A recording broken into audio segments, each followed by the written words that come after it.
আসসালামু আলাইকুম ওয়া রাহমাতুল্লাহ। সুপ্রিয় ভিউয়ার্স, আজকে আমরা আলোচনা করব পৃষ্ঠা 38 থেকে নেতৃত্বের গুরুত্ব। মানব জীবনে জটিল সমস্যাবলী সম্পর্কে সামান্য মাত্র জ্ঞানও যার আছে, এই নিগূঢ় সত্য সম্পর্কে সে ভালো করেই অবহিত হবে যে মানব সমাজে যাবতীয় ব্যাপারের কর্তৃত্ব ও চাবিকাঠি কার হাতে নিবদ্ধ। এই প্রশ্নের উপর মানব জীবনের শান্তি, স্বস্তি, নিরাপত্তা এবং ভাঙন, বিপর্যয় ও অধঃপতন একান্তভাবে নির্ভর করে। গাড়ি যেমন সবসময়ই সেই দিকেই দৌড়িয়ে থাকে যেদিকে তার পরিচালক ড্রাইভার চালিয়ে নেয়, এবং তার আরোহীগণ ইচ্ছায় হোক বা অনিচ্ছায় হোক সেই দিকেই ভ্রমণ করতে বাধ্য হয়। অনুরূপভাবে মানব সমাজের গাড়িও ঠিক সেই দিকেই অগ্রসর হয়ে থাকে। অনুরূপভাবে মানব সমাজের গাড়িও ঠিক সেই দিকেই অগ্রসর হয়ে থাকে যেদিকে তার নেতৃবৃন্দ ও কর্তৃত্বশীল লোকেরা নিয়ে যায়।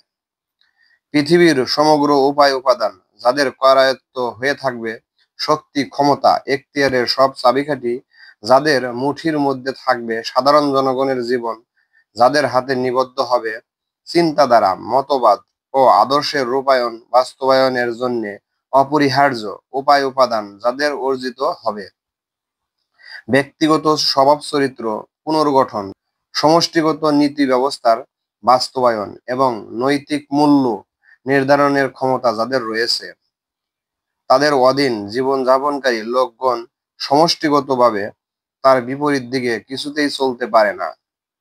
এই নেতৃবৃন্দ ও কর্তৃত্বশীল লোকগণ যদি আল্লাহর অনুগামী, সৎ ও সত্যশ্রয়ী হয়, তবে সেই সমাজের লোকদের জীবনের সমগ্র পন্থা ও ব্যবস্থাই আল্লাহভীতি, সার্বিক কল্যাণ ও ব্যাপক সত্যের উপর গড়ে উঠবে। অসৎ ও পাপী লোকও যেখানে সৎ পূর্ণবান হতে বাধ্য হবে, কল্যাণ ও সৎ ব্যবস্থা এবং মঙ্গলকর রীতিনীতি, আচার অনুষ্ঠান উৎকর্ষ ও বিকাশ লাভ করবে। অন্যায় এবং পাপ নিঃশেষে মিটে না গেলেও অন্তত তা উন্নতিশীল ও বিকশিত হতে পারবে না। কিন্তু নেতৃত্ব, কর্তৃত্ব এবং সামাজিক ও রাষ্ট্রীয় ক্ষমতা যদি আল্লাহদ্রোহী, ফাসেক, পাপী ও পাপ লিপ্স লোকদের করায়ত্ত হয়, তবে গোটা জীবন ব্যবস্থাই স্বতঃস্ফূর্তভাবে আল্লাহদ্রোহিতা, জুলুম, অন্যায়, অনাচার ও অসচ্চরিত্রতার পথে চলতে শুরু করবে। চিন্তাধারা, আদর্শ ও মতবাদ, জ্ঞান, বিজ্ঞান, সাহিত্য, শিল্প ও রাজনীতি, অর্থনীতি, সভ্যতা ও সংস্কৃতি, সামাজিক রীতিনীতি ও আচার অনুষ্ঠান, নৈতিক চরিত্র ও পারস্পরিক কাজকর্ম, বিচার ও আইন সমষ্টিগতভাবে এ সব কিছুই বিপর্যস্ত হবে। অন্যায় ও পাপ ফলে সুশোভিত হবে। কল্যাণ, ন্যায়, সত্য পৃথিবীর কোথাও এক বিন্দু খুঁজে পাওয়া যাবে না। পৃথিবীর ন্যায় ও সত্যকে স্থান দিতে বায়ু ও পানি তার লালন পালন করতে অস্বীকার করবে। আল্লাহর এই পৃথিবী অত্যাচার, জুলুম, শোষণ ও নিষ্পেষণের সয়লাব স্রোতে কানায় কানায় ভরে যাবে। এভাবে পরিবেশে অন্যায়ের পথে চলা সকলের পক্ষে সহজ হবে। ন্যায় ও সত্যের পথে চলাচল নয়, শুধু দাঁড়িয়ে থাকাও হবে অত্যন্ত কঠিন। একটি জনকীর্ণ মিছিলের সমগ্র জনতা যেদিকে চলে, সেদিকে চলার জন্য উক্ত মিছিলের অন্তর্ভুক্ত কোনো ব্যক্তির পক্ষে বিশেষ শক্তি ব্যয় করতে হয় না। ভিড়ের চাপেই সে স্বতই সম্মুখের দিকে অগ্রসর হতে থাকে। কিন্তু তার বিপরীত দিকে চলার জন্য প্রবল শক্তি ব্যয় করে এক কদম পরিমাণ স্থান অগ্রসর হওয়াও কঠিন হয়ে পড়ে। এরূপ অবস্থায় বিপরীত দিকে সামান্য চললেও ভিড়ের প্রবল ও অপ্রতিরোধ্য চাপে 10 কদম পশ্চাতে সরে পড়তে বাধ্য হয়। এটা এক স্বতঃসিদ্ধ ও সর্বজনবিদিত সত্য।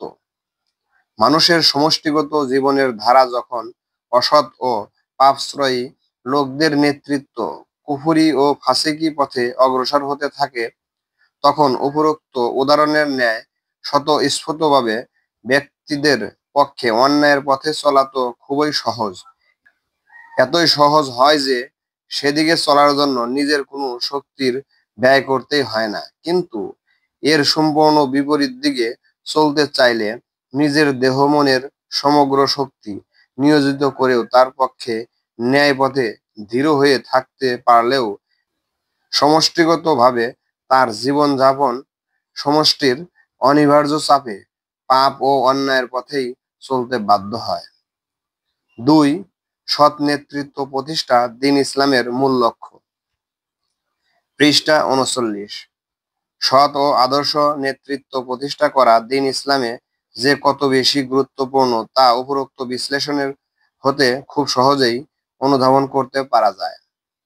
আল্লাহ প্রদত্ত দ্বীন ইসলামের সর্বপ্রথম নির্দেশ এই যে, দুনিয়ার সকল মানুষ নিরঙ্কুশভাবে একমাত্র আল্লাহর দাস হয়ে জীবন যাপন করবে এবং তাদের গলায় আল্লাহর দাসত্ব ছাড়া অন্য কারো দাসত্বের শৃঙ্খল থাকবে না।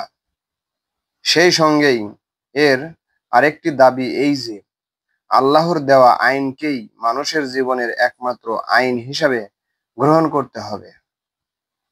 এর তৃতীয় দাবি এই যে, পৃথিবীর বুক হতে সকল অশান্তি ও বিপর্যয় নির্মূল করতে হবে, পাপ ও অন্যায়ের মূল উৎপাটন করতে হবে। যেহেতু দুনিয়ার উপর আল্লাহর অভিশাপ বর্ষিত হওয়ার এটাই একমাত্র কারণ, অতএব এসব দূরীভূত করে তদস্থলে ন্যায়, সত্য, কল্যাণ ও মঙ্গলকর ব্যবস্থার প্রতিষ্ঠা ও উৎকর্ষ সাধন করতে হবে, কারণ আল্লাহ তাআলা এটাই পছন্দ করেন এবং ভালোবাসেন।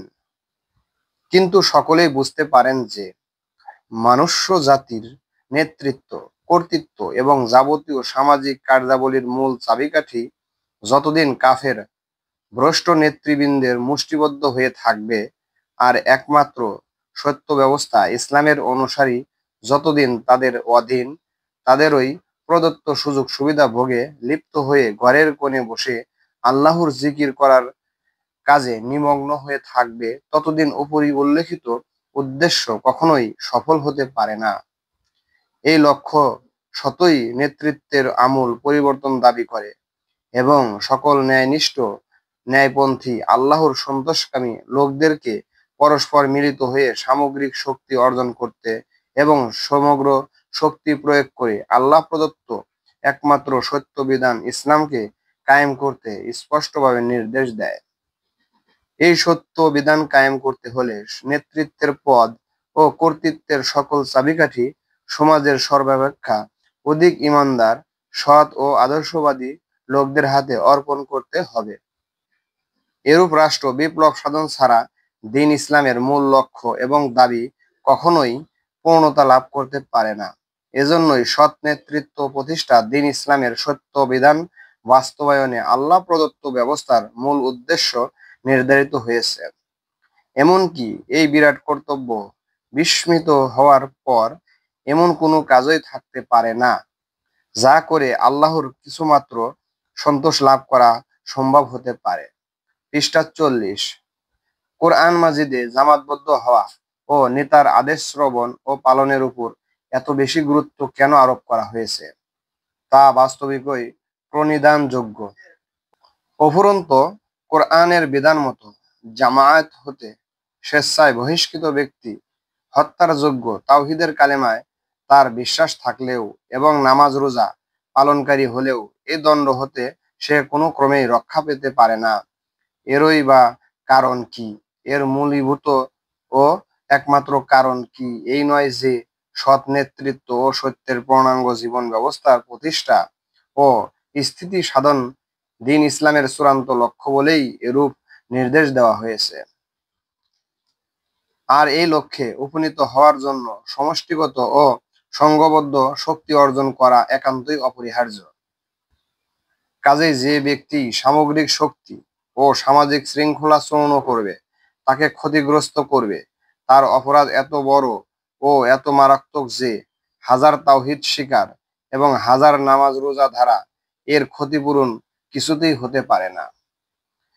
পরন্তু ইসলামে জিহাদের উপর এত অধিক গুরুত্ব আরোপ করা হয়েছে কেন, তাও বিশেষভাবে লক্ষণীয়।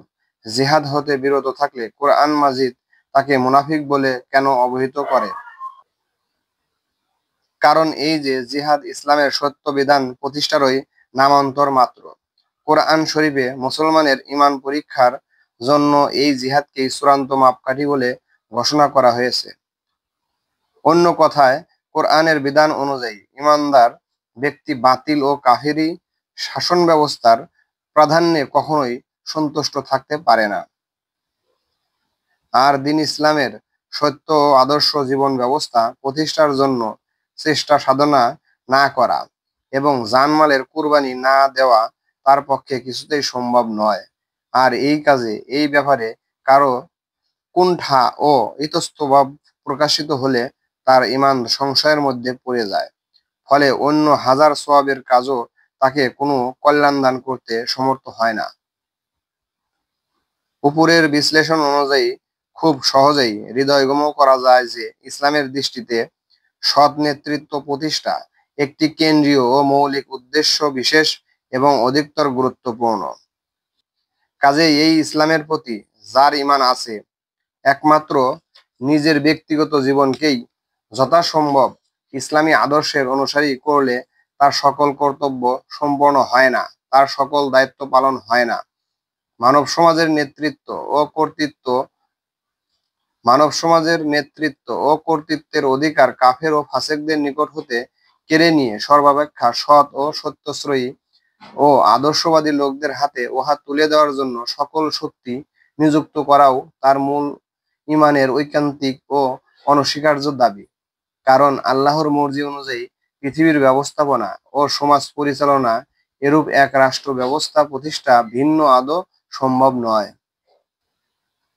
পরন্তু এই উদ্দেশ্য যেহেতু উচ্চতর সামগ্রিক প্রচেষ্টা ছাড়া হাসিল হতে পারে না, এজন্যই এমন একটি সৎ ও আদর্শ জামাত গঠন করাও অপরিহার্য, যা সব সময়েই ইসলামের সত্য নীতি অনুসরণ করে চলবে এবং ইসলামকে পরিপূর্ণরূপে প্রতিষ্ঠা করা, স্থায়ী রাখা এবং তাকে ঠিকভাবে পরিচালিত করে যাওয়া ভিন্ন তার আর কোনো উদ্দেশ্য হবে না।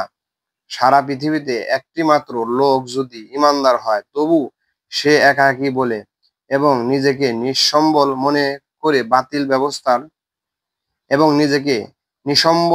করে বাতিল শাসন ব্যবস্থার প্রভাব সন্তুষ্ট চিত্তে স্বীকার করা কিংবা দুটি বিপদের মধ্যে সর্বাপেক্ষা সহজতম বিপদকে গ্রহণ করার অবাঞ্ছিত কূটকৌশলের আশ্রয় নিয়ে কুফরি ও ফাসিকি ব্যবস্থার অধীন নামে মাত্র ধর্মীয় জীবন যাপন করার সুবিধা ভোগ করা তার পক্ষে আদৌ বাঞ্ছনীয় নয়। বরং সেই একাকী ও নিঃসঙ্গ ঈমানদার ব্যক্তিরও কর্তব্য হচ্ছে বিশ্ব মানবকে আল্লাহর মনোনীত জীবন বিধান গ্রহণ করার আহ্বান জানানো। তাই এই আহ্বানের প্রতি কেউ ভ্রূক্ষেপ না করলেও সমগ্র জীবন ভর ইসলামের সত্য ও দৃঢ় পথে দাঁড়িয়ে থাকা এবং লোকদেরকে আহ্বান জানাতে জানাতেই মৃত্যু মুখে ঢলে পড়া তার কর্তব্য। নিজ মুখে সত্যভ্রষ্ট দুনিয়ার পছন্দসই কোনো আমন্ত্রণ প্রচার করা এবং কাফেরদের নেতৃত্বের অধীন দুনিয়া যে পথে ছুটে চলেছে সেই দিকে অগ্রসর হওয়া অপেক্ষা সত্য পথে সত্যের বাণী প্রচার করতে করতে মৃত্যুবরণ করাও তার পক্ষে শ্রেয়। আর তার আমন্ত্রণে কিছু সংখ্যক লোক যদি একত্রিত হয়, তাদের নিয়ে একটি বিশেষ সংঘ গঠন করা এবং উল্লেখিত আদর্শের জন্য সমষ্টিগতভাবে চেষ্টা সাধনা ও আন্দোলন করাই তার একান্ত কর্তব্য।